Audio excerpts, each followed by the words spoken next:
So we're going to do something a little bit different this time on the podcast. We have an amazing guest with us who I've known for a few years now. And we're going to kind of switch things up and let her interview me a little bit.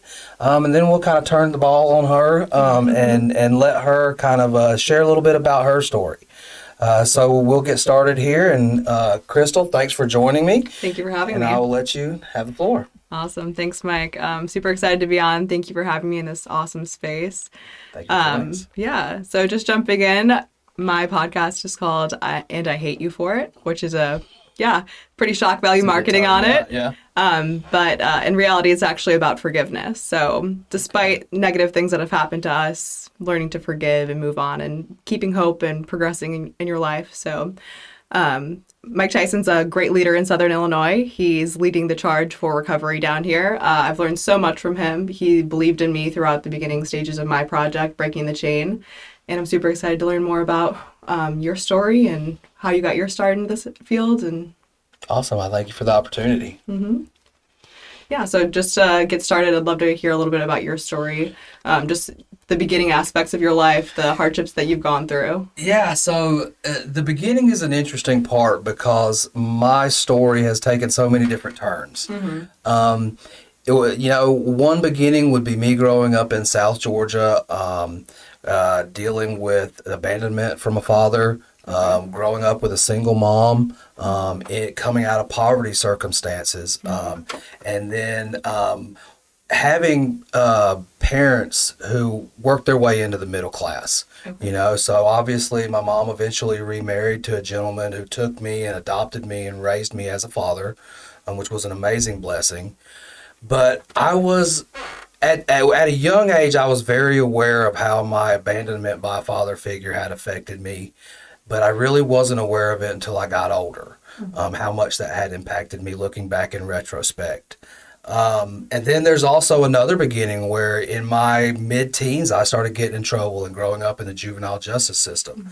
So I got arrested for the first time at 15 years old for stealing cars, for significant crimes, not just truancy or something like that. And that was a pattern of my life for about the next 6 years.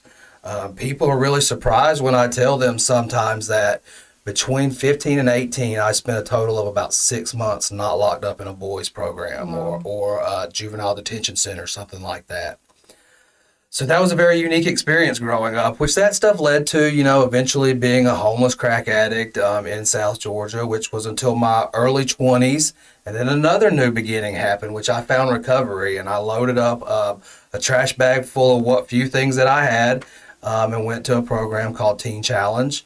And that started a new life for me. And then after that, becoming a coal miner was another new beginning for me. And then what people get really interested in is hearing where I came from to get to where I'm at with our not-for-profit and with Take Action Today, because that's a significant story in itself. That was a brand new thing for me because I had never done anything like this before.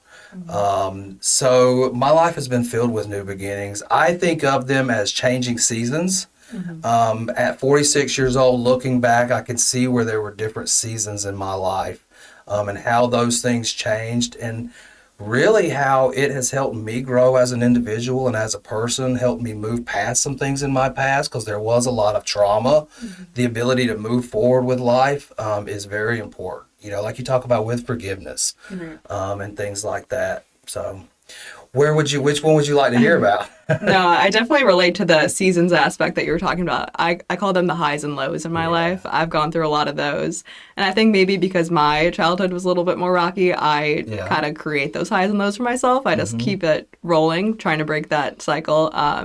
But jumping back to your adolescence, what traits did you said that you had some traits that came up because of your abandonment issues. Sure. Yeah. What were those initial things other than behavioral problems? Like what were the emotions that you were feeling because of your abandonment? So it's a little bit hard to distinguish where my mental health challenges began and where the trauma kind of factored into that.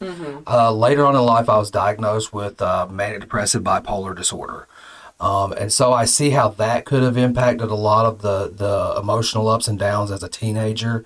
I remember early on as really probably before my teenage years, feeling like I was less than everybody else around me, feeling like I was different, feeling left out of a lot of things, really struggling to find my own personal identity and where I belonged, a lot of insecurity.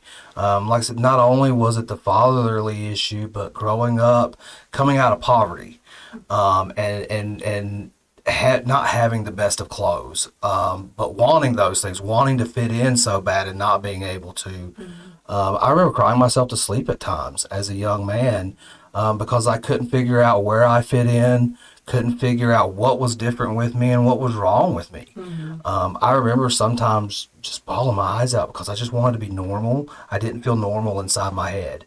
And so that really fueled me into my delinquency, because for one thing, the gentleman that I married, the poor guy, he bore the brunt of all this because I used that abandonment as fuel for my rebellion, and this guy, he just wanted to help me out, he just wanted to raise me as his son, and yet I was punishing him for what my biological father had done, and that was really when it began to really affect me, was probably about 12 or 13, right, that early teenage years, which we're all struggling with identity issues at that time. It's such an awkward, difficult time to go through. And then you add all these other traumas on top of it, it's so societal difficult. pressures and everything Absolutely. else. Yeah, so you would say you ostracized yourself a little bit when you were younger, 100%, because of your poverty and different things. So would you say you lacked purpose in your adolescence? Absolutely. Okay, and you tried to find those through those delinquency issues. Yeah, I did, because it got me attention.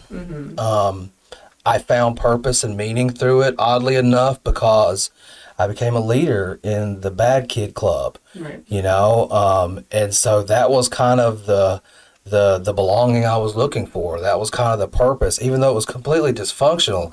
I mean, when I look back on my life, I see the things that I do now with organizing, Take Action Today, with functioning as a leader, with influencing other people, as things that I did even back then. Yes, a lot of people say that. But it was geared towards negativity. Right. I mean, I was influencing people to do more drugs, to do more delinquent activities. Like I said, I became the leader of the bad kid club, and go ahead. So how did you figure out how to channel that negative, I would say social power you have, or ability to lead people? How did you figure out how to channel that from negativity into positivity? A lot of trial and error. Yes. Yeah, a lot of trial and error. I always felt like a call towards leadership, a pull towards that type of role in social groups. As I found my way into recovery, so that first manifested as a young person with organizing parties, with organizing things like that. And then as I got into recovery, then it became trying to run my own business and becoming a husband and a father and learning how to manage a family. I also got into ministry at the time in my mid-20s. So learning how to function as a youth pastor, how to lead other people.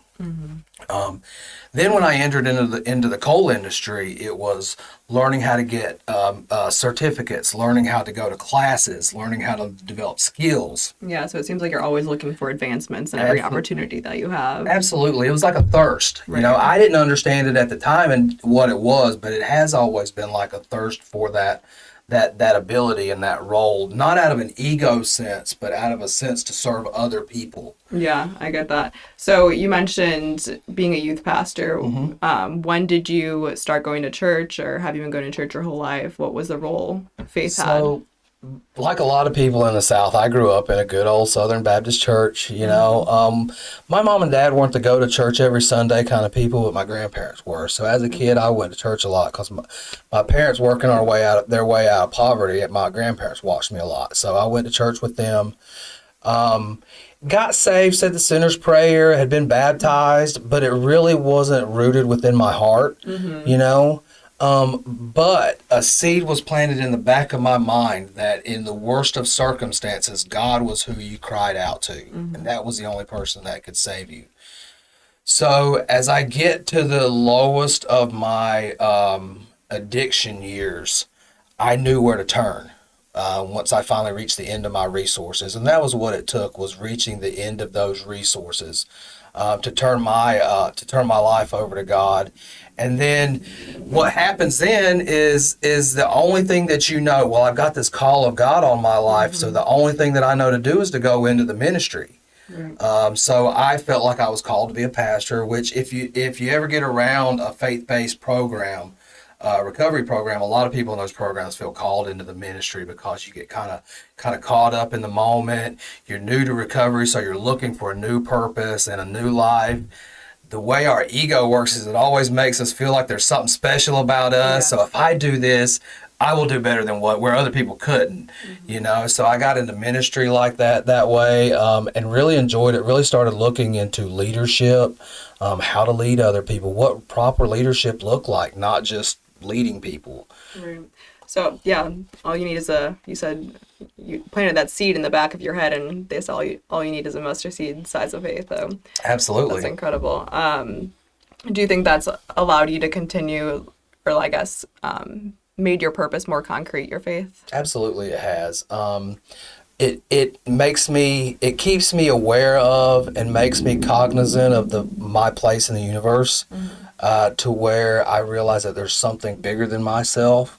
And that's both humbling and it's empowering too, because you realize that you're a part of something bigger, but you also realize that you're a part of something bigger. Yes. So it can be, spirituality to me is really the key to not only my recovery but life. And it's so often left out of what people talk about because it's such a taboo subject. It's so people argue about it so much. But being connected to something bigger than yourself, like I say, just it leads to tremendous internal growth and external opportunity. Great. Yeah, it just gives you like a new perspective, stepping out Yeah. outside of yourself and looking at the bigger purpose as to like why you're here. That was a big life-changing moment for me as well. So I'm super grateful that you have this strong testimony to share and you're spreading the fire. Yeah. When it comes to, I guess, leading the charge in Southern Illinois, if there was one thing you would want people to know about the issue of substance use disorders in Southern Illinois, what would you want them to know? If there was one thing that I wanted people to know is that people do recover. So often we repeat the cliche that people don't change, but that's not true. I mean, all around us are people who have changed, not just recovery, but people do change over time. I feel like there's so few misunderstood things as that comment that people don't change. Yeah. So for me, it's people realizing that people do change, but what helps that change occur? And it's not about abstinence. It's not about sobriety. It's about support and connection. And that when people have the resources that they need, when they have the support that they need, and when the expectation is that they will change, not that they don't change, that people do recover in those circumstances. So in what ways are you cultivating that community down here at your different facilities? How do you bring these people together? So a big way that we do that is for one, we train people in recovery to be advocates, how to use their story in a healthy and appropriate manner, that shows what recovery is capable of, not to just be overpowering with your story or share it when it's inappropriate. Sometimes we overshare sometimes, but how to capitalize on that experience that you have in recovery, how to share that with others. And then what we do in Take Action Today is we give them the platform to share that. So like if you look at a lot of our content, you look at our Facebook page, you look at our website, you don't see my picture all the time. You see other people's pictures because it would be unfair for me to tell people that they have a voice and then only voice anybody hears is my own. Exactly. So empowering other people, helping them to feel confident in using their voice, letting them see the process of their growth rather than focusing on their destination, Right. I feel like really cultivates that culture. Going back to just people's story in general when it comes to recovery, have you seen trauma correlated to substance use disorders frequently? Absolutely. Absolutely. So I'm not one of those people that blames everything on trauma. There are those unfortunate individuals out there that end up in many of the circumstances that we deal with at Take Action today, not necessarily because of trauma. Now, 100% chance if they didn't have trauma coming into it, they'll have trauma once they get into these lifestyles. What do you mean? Well, the lifestyle of addiction and homelessness just breeds its own trauma. Right. So when we start helping people in recovery, we not only have to unpack the trauma that led them to those issues, but also the trauma that they have incurred since that time. So I'm curious, what is that healing process like when people are talking about their traumas and they're coming out of it and they're seeking a better life? What does that look like? I feel like one thing, it looks different for everybody.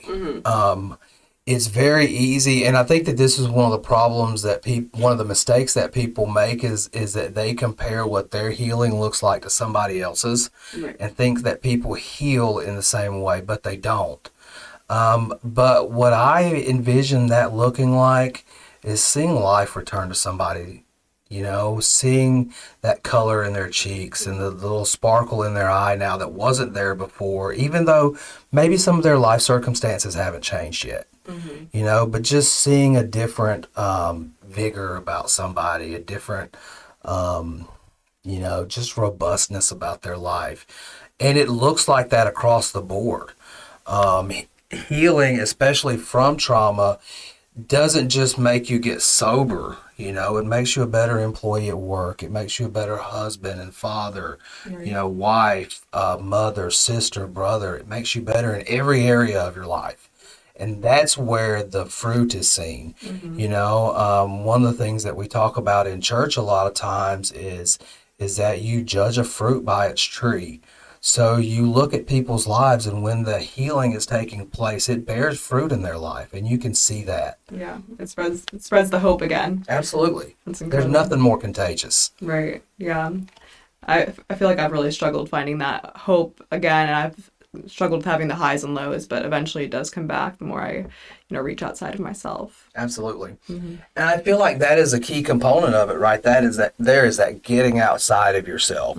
Trauma forces us to draw into ourselves. We pull into ourselves. We focus on ourselves, on our hurts, on all the things that's been done wrong to us.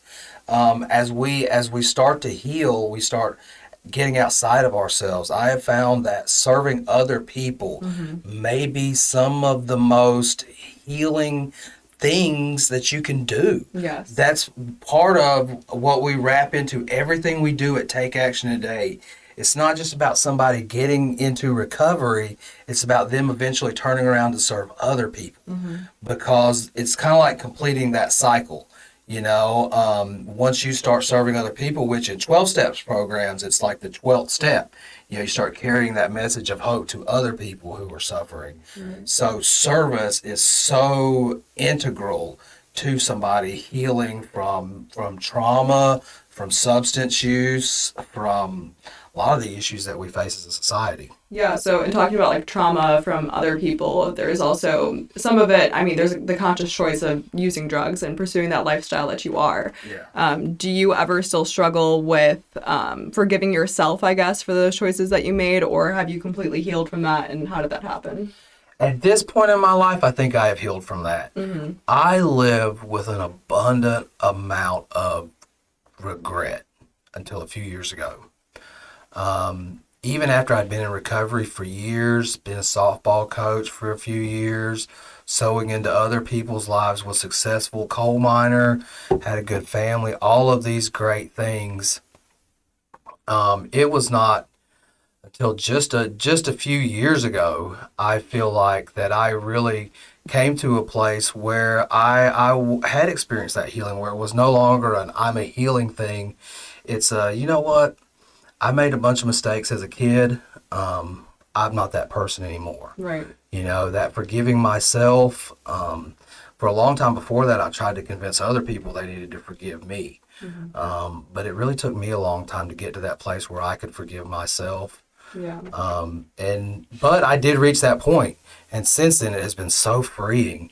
That's part of, I talk to people about how, like, there was an 18-year period of my recovery that was all healing, you know, and that was up until a few years ago. But I felt like once I reached that point, and that was right about the time, right before I enrolled in school, I started down this process with Take Action Today. I feel like I finally had got back to the place where I was supposed to be at, Right. mentally, emotionally, in life. And then from that moment forward, I was realizing my purpose, really what I should have been the whole time, you know? So forgave myself, yes. I do still feel like some of my potential was stolen from me. I feel like, man, what could have I accomplished in my life? Because I feel like what I am doing now was meant for me all along. I just got derailed because of some trauma in my life, and then because of my own poor decision making. Yeah. One thing I do know is that most of everything that we go through is very intentional. You know, God has placed our purposes on our hearts, and it's our job to figure out how to get to it in the long run. That's incredible, though, that you have gotten to the place of forgiving yourself. In what ways do you think that your use, and if you don't mind me asking, what were you using, and how did that impact the people around your life that weren't using? So most of my use centered around, there was a lot of drinking involved, a lot of marijuana use, which is pretty typical. Cocaine really got me in trouble. I really enjoyed cocaine a lot, which came along with crack. But I also really enjoyed hallucinogens a lot. So I ate a lot of LSD, a lot of MDMA back in the 90s. And those were probably some of the things that I used the most. Opioids were not a big thing back then. There were some people who used heroin. I was afraid of needles. I actually recall a time where me and a friend of mine bought some heroin and then were too scared to shoot it up, so we gave it away. Wow. But, you know, which probably was a good thing. Methamphetamine was not big back then. And if it would have been, I feel like now if I would have went through what I went through now, I probably would have been it probably would have been methamphetamine. But at the time, it was a lot of cocaine, a lot of hallucinogens, more than anything. Now, after I got into recovery, I experienced a 4-year relapse. That was almost all alcohol. And while I drank a lot through the early parts of my addiction, that was the time where alcohol really about destroyed my life. Do you still have any cravings? No. No, that's past. Yeah, and not like cravings. Occasionally on a nice sunny day, you know, I do think about how good a beer would taste, but nothing like cravings. Nothing like it used to be, where it consumed my thoughts or anything like that. Most of the time now, it's I wouldn't even think of it as like man, I don't even remember the last time I thought about drinking a beer, to be honest with you. Wow. So what did you replace? I mean, obviously, substance use is a habit, and it takes up the majority of your day when you are using, when it becomes that negative. So what do you fill your day with now? Like, what are some other habits that you've incorporated? Purpose. And I know that I probably hit on that a lot, but that's really what a lot of it is. The work through Take Action Today gives me so much purpose and meaning. I realize that there is a lot more involved than just me. So when I make decisions now, especially, I'm thinking about that in the back of my mind.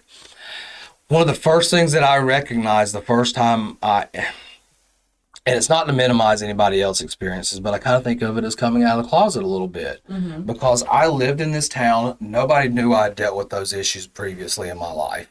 How did you go about hiding the issues? So your family did not know? Or? Well, my family knew. Right. So my family knew, but I grew up in a different place.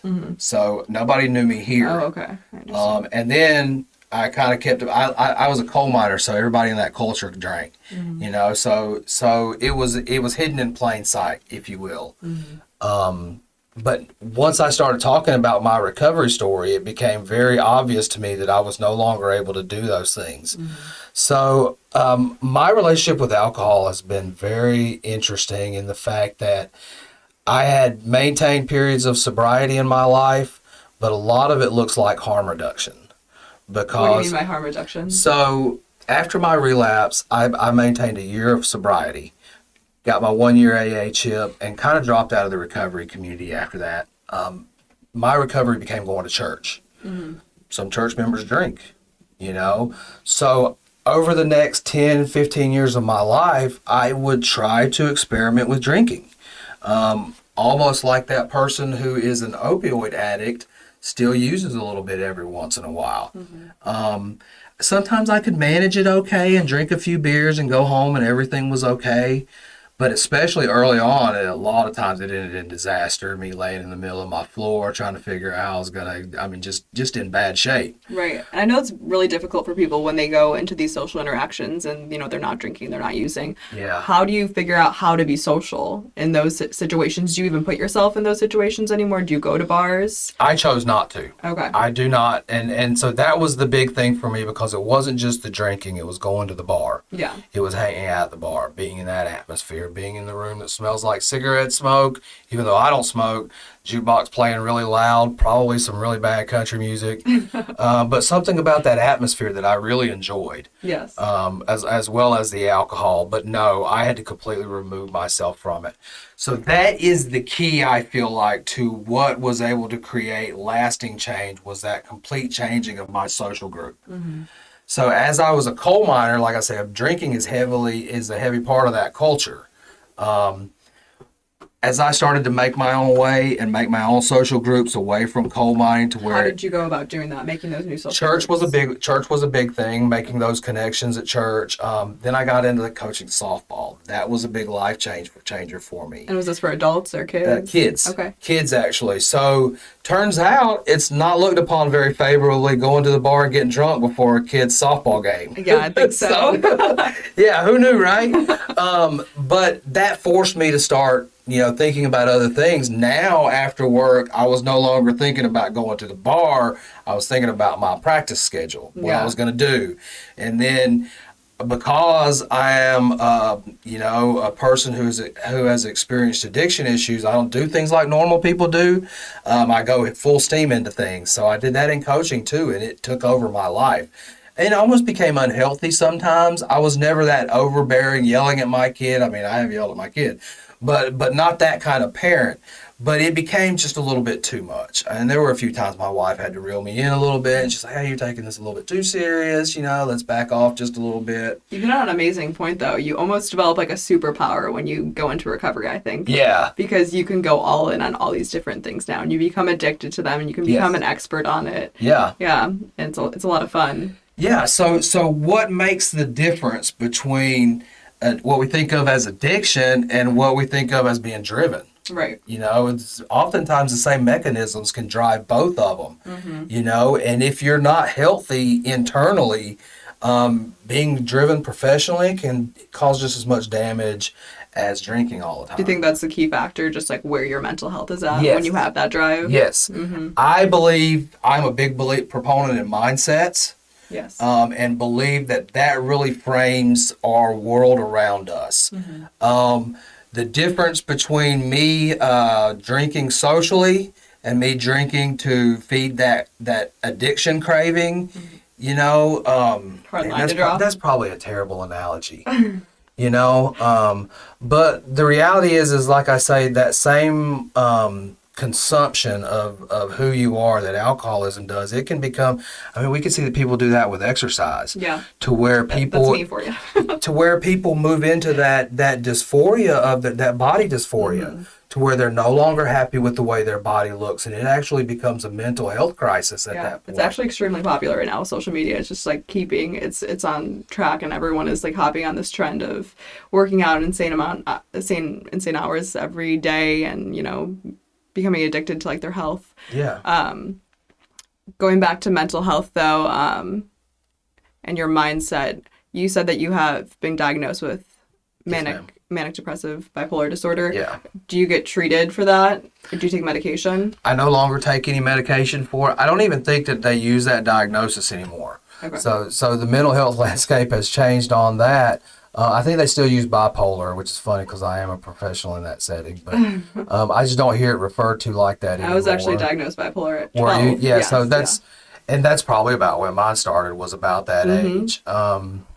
I just had like a flip or a switch flip in me, Yeah. and I just started acting out. I think it was related to that.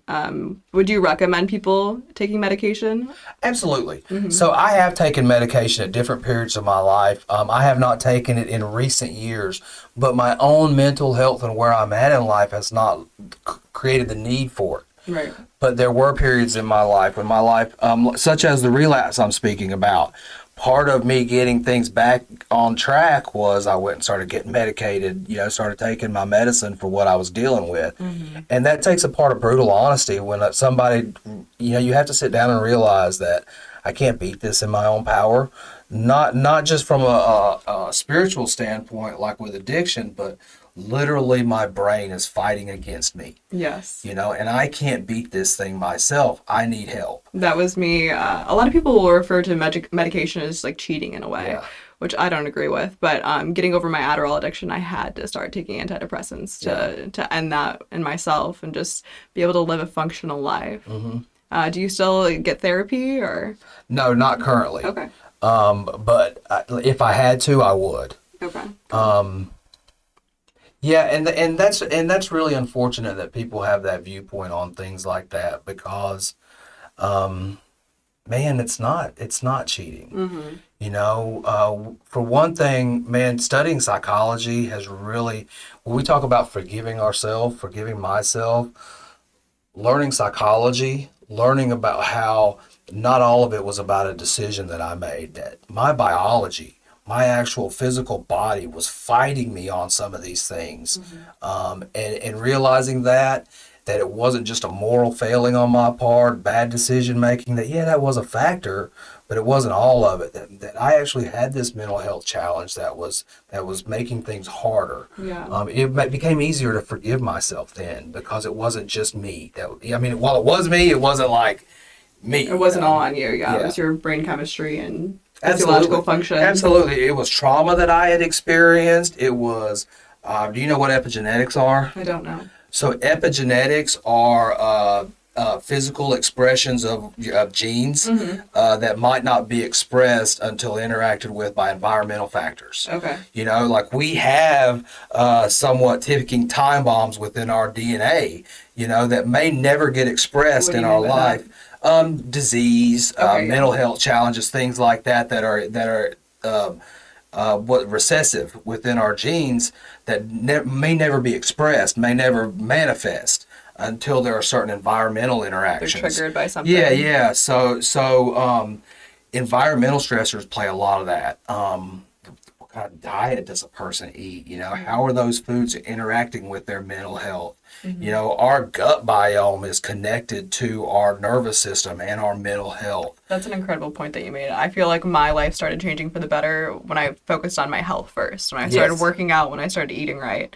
And I think a lot of people miss that. Yes. Or they're like, okay, well, just get your therapy, get your medication. But no, like you truly need to take care of your body. Absolutely. First. And that is where I feel like our treatment system, our mental health system, our healthcare system really drops the ball. Yes. Is that we present these fragmented, singular approaches and ideas to treat complex issues that need comprehensive treatments, that holistic treatments that not only address the physical aspect, but also the emotional and the mental aspect, our social aspect.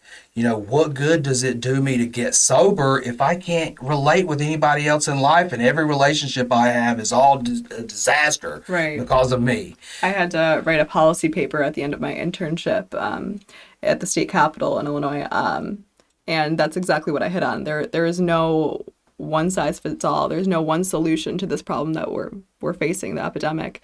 It has to be all-encompassing. Absolutely, it does. And that's one of the big things that we talk about at Take Action today is that recovery is not just about sobriety. It's not just about abstinence.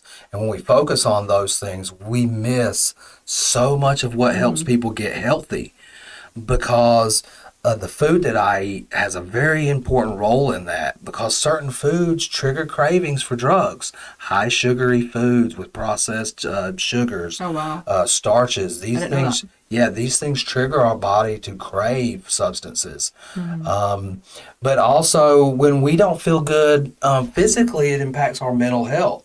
When I'm not getting proper rest Yeah. is a big thing. And that's one of the things, especially as Americans, we are terrible at is a healthy sleep cycle. Then you go and reach for something else, whether it's the energy drink. Absolutely, so we're on a path of destruction, and then we wonder, why can't I just get healthy? Yeah, why don't I feel good? I don't know if you're vaping and smoking weed and drinking all in one day. I think you're gonna have some highs and lows for sure. Yeah. I guess just one more question. Sure. When it comes to like mental illness or substance use, we have all these different labels of what you can or can't have. And when it comes to those labels, though, how do you overcome them and make yourself not just a label? How do you remove that and remember that you're a person? You're not just the circumstances that you're surrounded by. The number one way is the language we use. The words we speak when we talk about ourselves, when we talk about other people around these issues is I think the biggest contributor. Our words frame our life. They frame reality. I don't buy into the thinking that where words shape our reality, they don't change what reality really is, but they change how we view reality. So changing the language that I use, the way I talk about things, including myself, and working with other people to recognize how their words change things.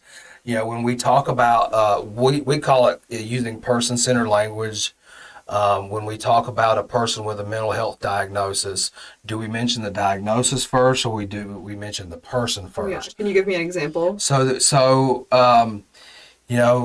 When I introduce someone like yourself, would I say, she has bipolar disorder, or would you be a person who has experienced bipolar disorder? Right. See, those are two different things. Allowing people to share their story. Yeah, yeah. Or like I say, especially with diagnosis, they become labels which become attached to people, and people start believing those labels on themselves.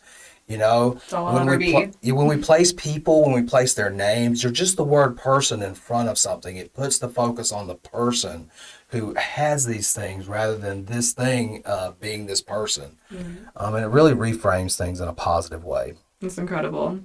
Well, thank you so much, Mike, for sharing your story and giving some helpful tips and tricks throughout recovery. And thank you for all the hard work that you're doing in Southern Illinois. Well, thank you. You have been a very integral part in what we do here at Take Action Today, and often unseen because you are at a different place in the state now. I think when I first met you, you were just starting to begin breaking the chains. Yes, yeah. So I had just... So before getting to or transferring to Southern Illinois University at Carbondale, I was at a community college and at the University of Alabama, and my whole entire life, I'm you. Sorry. No, it's okay. It was interesting for sure, but just like you, I struggled to fit in my entire life. Yeah. So I got to SIU and I said first I found God before I got to SIU, which was a huge change in my life, but I decided that I'm going to be different at SIU. Yeah, okay. I'm going to be a leader. I'm going to be a person I've always wanted to be. That's awesome. And I'm going to start this project because that was one of my biggest traumas, I guess the addiction that was surrounding my family. So I got to SIU and I started breaking the chain, and honestly, you were an incredible help. Just developing that project, and you were one of the first people to believe in me. So. That's awesome. Well, and likewise, we were really just getting started too. So, it was really neat to see young people coming to the table to talk about these issues. SIU has a long-standing reputation as a party school. It does. Yet there is so little resources for people there who struggle with, be it substance use or with mental health, and even homelessness. You don't think about college students struggling with homelessness, but it's very present on our campuses. How did you get the idea to do something like that? Like I said, I felt very ostracized because I grew up in a neighborhood that was pretty affluent. It seemed like everyone's life was perfect besides mine. Right. Our house was falling apart. I would say it was very inconsistent in my childhood. We had the very great times and the very low times. But yeah, I just always felt different and ostracized from everyone else. So I wanted to bring together, create a community for people to share their stories and how addiction has impacted their life. Yeah. So I wanted to develop that community. And like you said, not a lot of people would think, well, college students are struggling with those things, but they definitely are, or they're at the first stages of that. Yeah. A lot of people begin experimenting, the ones that didn't in high school or Yes. younger, or the people that didn't have all the trauma. They're going in and drinking every day at these parties, or smoking weed, or just experimenting in general. But yeah, and sorry. Well, that's all right. So you mentioned Adderall earlier, and from what I understand, that is very popular on college campuses. Did you see a lot of friends go through that also? What encouraged you to kind of break that cycle of using that substance? Yeah, I've always pursued excellence, and it really frustrated me that I couldn't pull the straight A's and that I couldn't be the amazing athlete that I always wanted to be. So in high school, my friend lent me or gave me some of her Adderall, and I was like, wow, this is a miracle drug. I can do everything and be organized, and then it's just slowly started deteriorating my mental health, though. I would not sleep and I would not eat, and I stopped being able to interact with people the way I wanted to because my brain was so fixated on things. So I decided that I wanted to end my use, and I wanted to come back down to reality and relate to people and do it the healthy way, because I knew it was unsustainable. Yeah, that's a very good insight. Yes. And there's always a trade-off to everything. Things like Adderall, people using Ritalin as performance enhancers. It does work out well in the beginning, and that's it works out really well. Do you feel like eventually, so like I say, there's a trade-off in everything, because eventually that stuff starts to take a toll. Do you feel like that, and might be kind of a weird question, like that is a natural byproduct of using a stimulant, or do you feel like you started using it in a more unhealthy way as time went on and it caused a greater issue? Yeah, at first it was like just to finish a paper. Yeah. And then I did develop that habit, and I loved the effects of it at first. And then it started like being destructive and ruining relationships, and I'd yell at people and, just not be able to interact and break out in hives. So yeah, those negative effects of it really did take over at some point. Yeah, it reminds me of the meme with like the bro looking dude going like, bro, I'm totally not having a good time. No, literally, yeah. And a lot of people I lived with some girls in my last semester in college on campus. They're like, Crystal, why can't you just hang out with us? I was like, I just am not in a good place, and it's so hard to describe it when you're in it, but once you're out of it, you can just see, you can like discern the light from the dark. Yeah, absolutely. When you're at ground zero, it's so hard to see anything else, and which is what makes addiction so difficult. And you're down in that hole, all you see is the walls that are around you. Yes. You don't even notice that's a problem for a while. Absolutely. It just becomes like, again, a habit. Like taking Adderall is just like, or taking Adderall or smoking weed, it was just another habit of mine during the day, just like working out would be. Yeah. And we see a lot of people turning to things like cannabis now as alternatives to using other substance, and a lot of people are using it as a manner of it's self-medication. Even if they do, for whatever justifications that they have for it. What advice would you give anybody who feels like they are struggling, maybe addicted to something like Adderall, something that might not be seen as damaging or as deadly as opioids or methamphetamine? What words of encouragement or advice would you give somebody wanting to break that habit? Yeah, so I would say before, hopefully you haven't taken it yet, but if you have, while you're in it, just recognize that your craving for that, one, is just a byproduct of the substance, but also you're probably dealing with more psychological factors that are hurting you, and truly like reaching out for help. And I know everyone says that, but in whatever way you can, whether it's like going to your support system or going to an on-campus resource center, seeing a therapist, finally like talking about it. You just have to let it out first. If you're hiding it from people, just let it be known. Don't be ashamed of it. Seek help, because you can't stick in it forever. Yeah, we have a saying, I think, and it comes from the 12-step fellowships, that it's our secrets that keep us sick. And so shame is a terrible blanket to wrap That's how I yourself in and always sleep felt. with at night. Yeah. And it really insulates us. It's funny because many of us come to addiction from looking for a place to belong. And we end up isolated from everybody else. We end up Right. insulated from everybody else because of our shame. You know, we isolate to ourselves, and we just want to hear the feedback of other people that kind of support our Yeah. addictions. And it's a really good way to just kind of find yourself on the outs with everything in life, you know. And then one of the things that we talk about, and I often reference the Johann Hari video, where everything you think you know about addiction is wrong. And in this TED talk, he proposes that the opposite of addiction is connection. You Right. know, because so much about what addiction is, about what homelessness is, breaks that connection internally with ourselves, with our higher powers, with our family, with our community. And that by reestablishing those connections, we create a natural remedy for addiction through promoting just interconnectedness, interrelationships with other people in healthy manners, Yeah. of course. No, I completely agree. As soon as I started putting myself out there in a healthy way, whether it was through the internship that I was doing or going to church, just finding a group of people that were pursuing something positive, and collectively it helped heal so many of my wounds, Yeah. knowing that I'm just not alone in this world.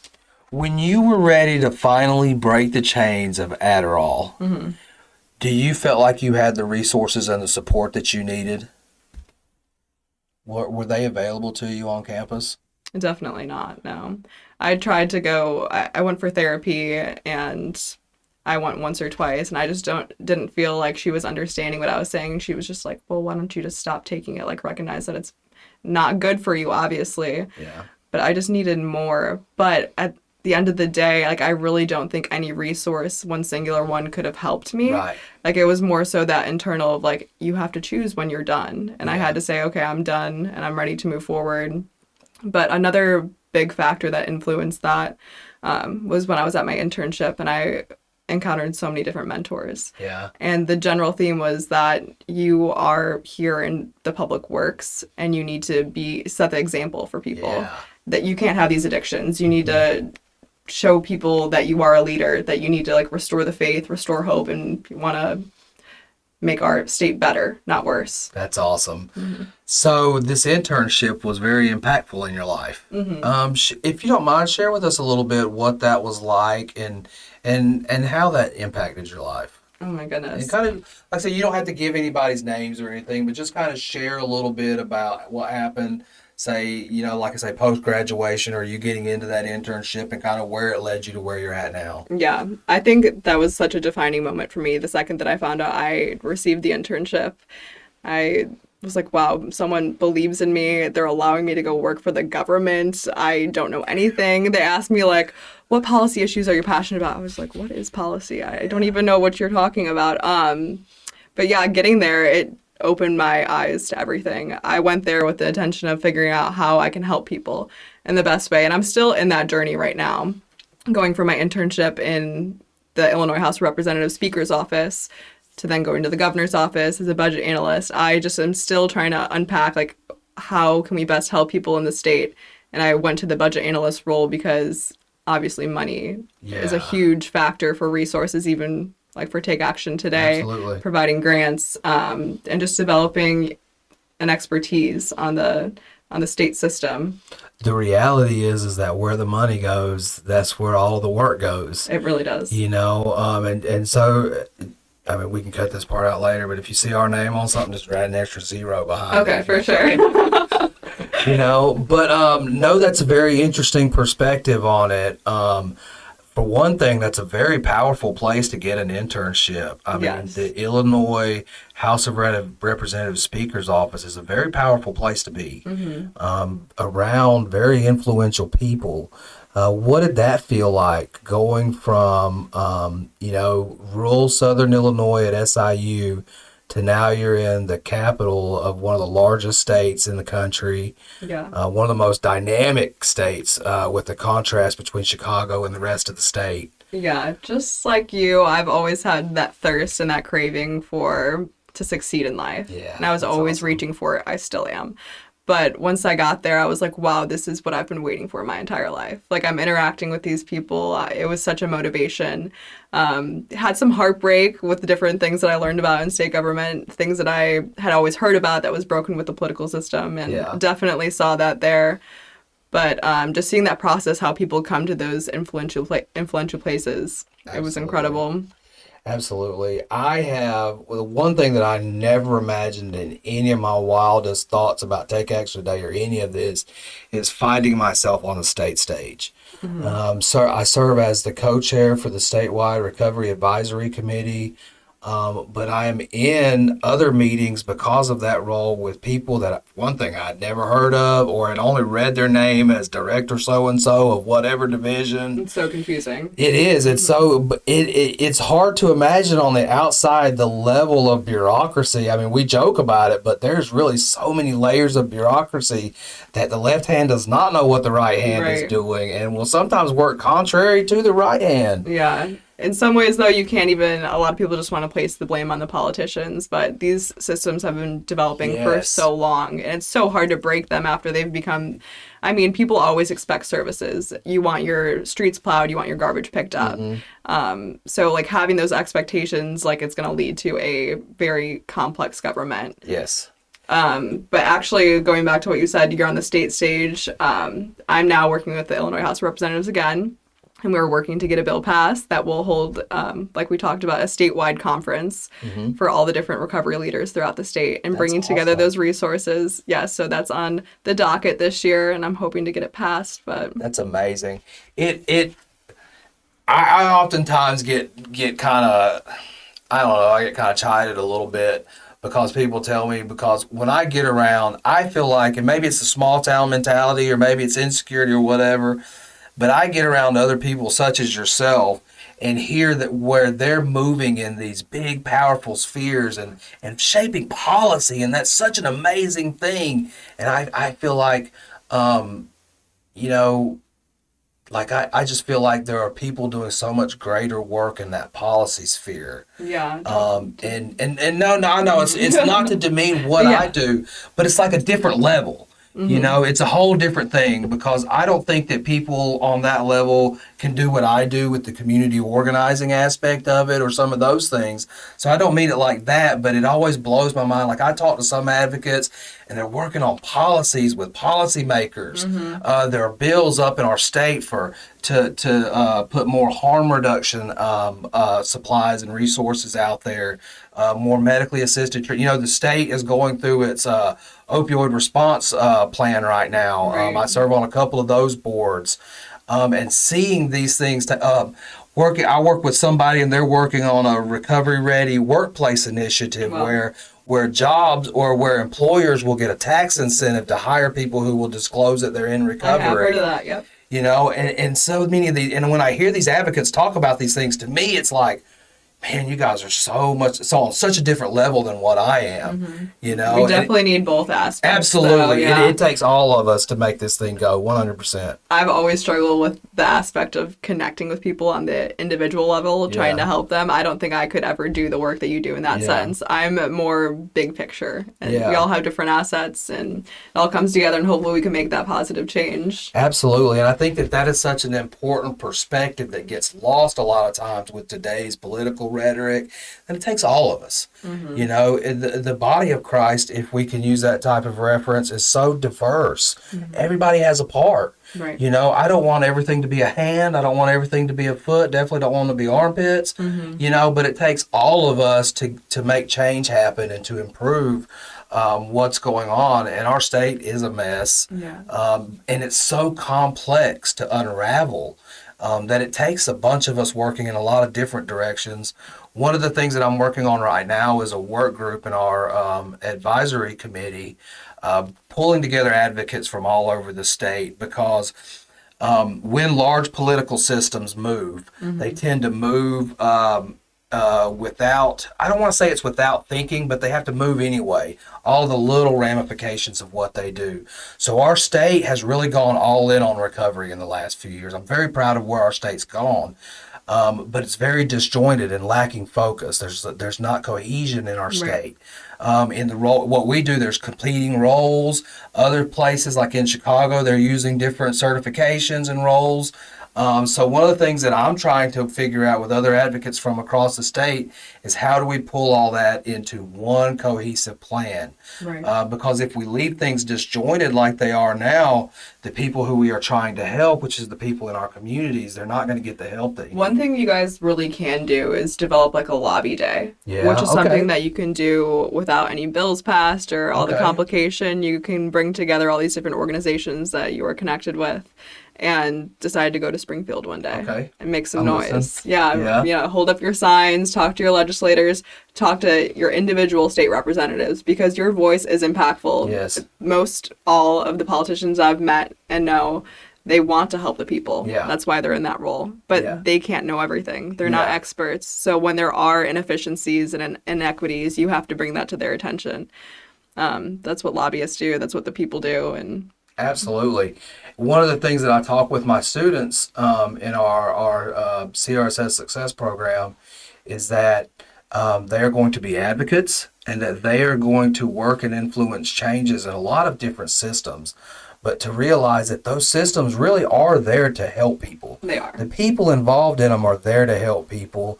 The problem is that they have a certain lens that they are used to looking at problems through. And they look at every problem through that lens, and it's our job as people in recovery to provide a recovery lens, because they're not looking at things from that perspective. And that there is a way that you do that. It's not just listen to me, or I'm writing a crazy Facebook post, railing on my local politician. they're just trying to place the blame on people. Yes. Like, the issues are here. Let's understand that. And then how do we fix them, rather than just trying to place the blame on someone at all times. Absolutely. When I got involved in Take Action Today, there was some stuff going on in my community. A lot of us lined up to yell at the city government for trying to eliminate a program trying to help people. The city government, at the end of the day, was just trying to protect the community. They really weren't trying to stamp out recovery, but they were trying to protect the community. And one of the things that I saw through that process was, one, I can't come just to bring up problems. I have to come with a solution. Right. Or at least be willing to work on developing a solution. I can't just be there to talk about my problem, because there's a lot of other people doing that, and then what you do is you place the responsibility on that elected official to do the work.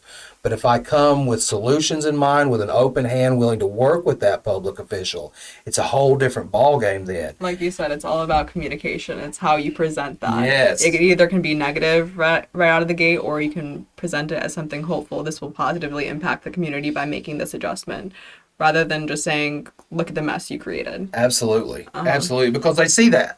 They see it every day. There's all kinds of people reminding of the mistakes that they're making, but so few people want to come and work on solutions. It's so easy just to be angry at people.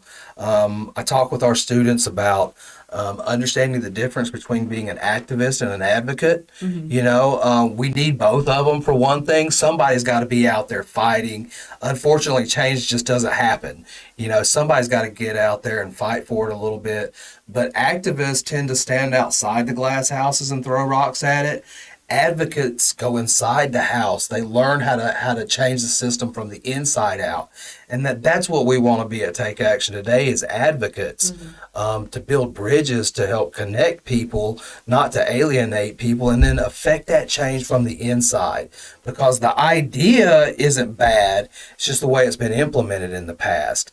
And we can change that by making people aware of what it's like to be people in recovery and what we experience, and also how we've overcome these things. That you might have a good idea you read in a book that might be effective, but let me tell you what really worked in somebody's life. And they're two different things, but if I'm so busy yelling at you, you're not going to hear what I have to say. Great. Yeah, I think that you definitely need both aspects of it. You need the person that's raising awareness, throwing the rocks, and then someone who's inside, like, actually understanding the works. Absolutely. You need both sides of it. I was very critical of the George Floyd protest after all of that went down, like a lot of people were. But the reality is that it took some people burning some buildings down and making everybody really uncomfortable. While I don't approve of their tactics, it got conversation started. Someone has to do it. Absolutely. Like you said, that's how you create change, which is something that I struggle with in a lot of ways. For women, it's still difficult because you're supposed to have this perfect image on the outside still and not make too much noise and things like that. But I'm a person that wants to make noise in the political arena. So it's a balance and struggle between the two, especially for women. But yeah, that's how you affect change. You have to catch people's attention. Absolutely. And sometimes you have to be the loudest voice in the room to do that. And it is, like you say, it's one of the things that you have to, especially as a female, let people know is that things haven't been fixed. A lot of work has been done. We have made progress in some areas, but there's still a lot of things that need to be fixed. I mean, a lot of things still need to be changed. Yes, yeah. It's very difficult being a woman too, and looking, I don't know, just being objectified still. That's still very prevalent in every single workplace. Absolutely. And just moving away from that and realizing that everyone has so much more to offer. So as a female in public space, like you work in public offices and stuff, do you still feel some of that? Do you feel empowered in that position, or do you still feel like because you're a female, you are viewed a little bit differently? I'll be honest.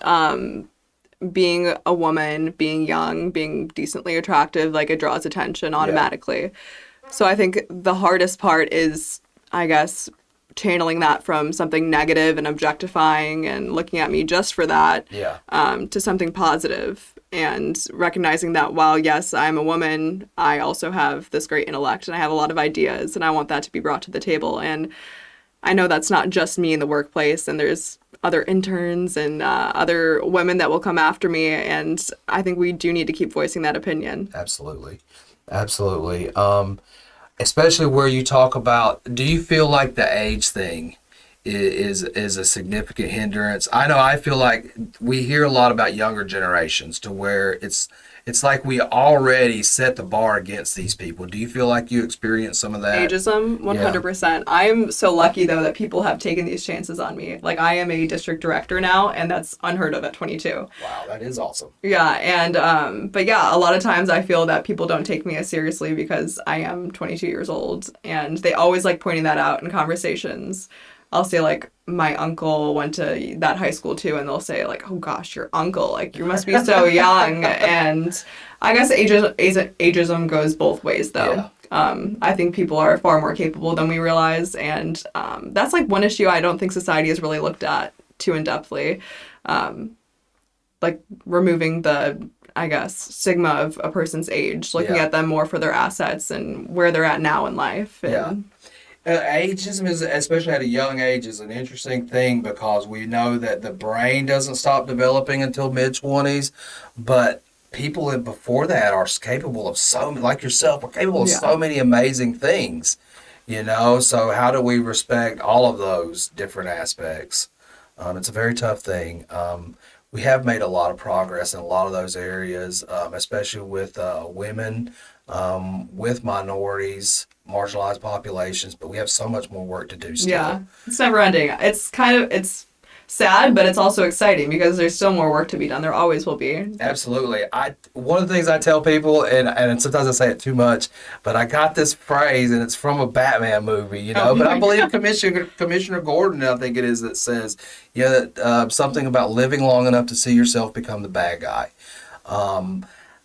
Looking at things from a social work perspective, it looks like about 20 years is about how long you got before you become part of the problem. Oh, really? What do you mean by that? Just where inherently we become part of the system, and the system always tends towards marginalizing people and disempowering people. Yeah. The systems tend to go towards empowering the system. Yeah. Because you develop these procedures, I'm sure, and that you just keep on progressing with it, but along the way you probably develop some inequity unintentionally. unintentionally. Yes, unintentionally. Well, then eventually those voices rise to challenge you. You don't want to hear that. We've worked so hard to provide these things for you, and then the cycle just continues. Oh my gosh, that's a great point you have. Change is so hard, but just like keeping that open heart and that open mind throughout your life is super essential. And that's something I struggle with even when I get a little hopeless in the different experiences I have, but just keeping your ears open and eyes open, and listening to the people. Absolutely. We're all here to serve one another. Absolutely. We are here to serve, and that is the key to recovery. It's the key to growing in life. It's the key to healing, is getting outside of yourself and serving other people. Crystal, I really appreciate you taking the time, not just today on our podcast, but serving on, you've served on our board of directors now for, like I say, close to 2 years. Yes. You talk about me being one of the first people to support you, but you were really one of the first people to support us. Oh, thank you. And that breaking the chains thing, man, it's been so neat to try to work to develop resources for college students. And we wouldn't have had, that would have never been on our radar was it not for you. So I feel like you have left a lasting impact in Southern Illinois. I look forward personally to seeing all the great things you accomplish, not only in Springfield, but wherever your future takes you. I hope that we always stay connected and that we can always catch up with each other and see where each other goes. I know we will. Definitely. Keep on raising each other up, learning from each other. Thank you so much for having me. This has been an incredible learning experience. Awesome. Thank you. Thank you.